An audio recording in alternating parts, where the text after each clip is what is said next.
On se retrouve pour un problème 1900 Elo, qui est un mat forcé, sans échec, au premier coup.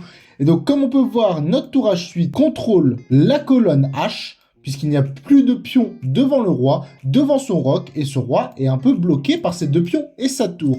Donc comment en profiter? Pour cela, il faut analyser la situation. Donc déjà, il faut se dire, est-ce que notre roi est menacé? Puisqu'il a quand même fait cavalier E5, et on remarque que notre roi n'est pas du tout menacé. C'est-à-dire qu'il y a deux pions qui le protègent. Bien sûr, il a un cavalier qui peut venir l'attaquer, mais il peut aller nulle part. Il ne peut pas aller en G6, il ne peut pas aller en F7, ni en D7, ni en C6, puisque sinon, il se ferait tout simplement manger.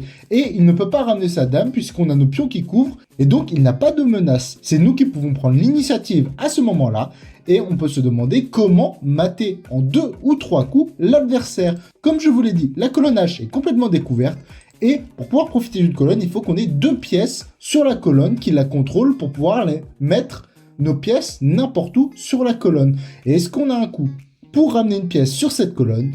Et oui, on a le coup Dame H4.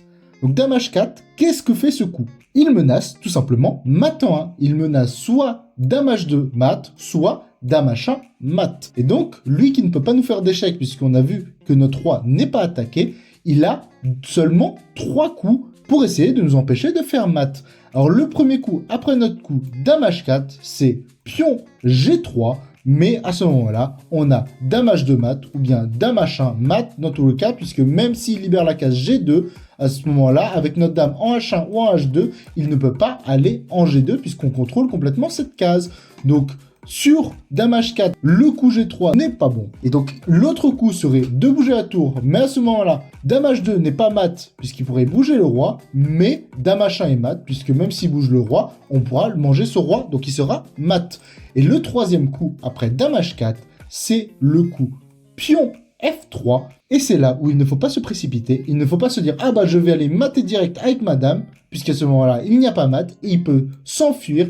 On sera en désavantage, puisqu'on a 2 pièces de moins que l'adversaire, et en fait, lors de notre coup Dame H4, lorsqu'il fera F3, il faut faire le magnifique coup G3, ce qui lui bloque sa porte de sortie en F2, et nous permet de mater derrière. Et donc on va voir si c'est bien cette suite de coups pour réaliser ce problème, avec Dame H4, F4, et on a le coup qui est pareil, qui est G3, tour E1 et Dame H1 mat.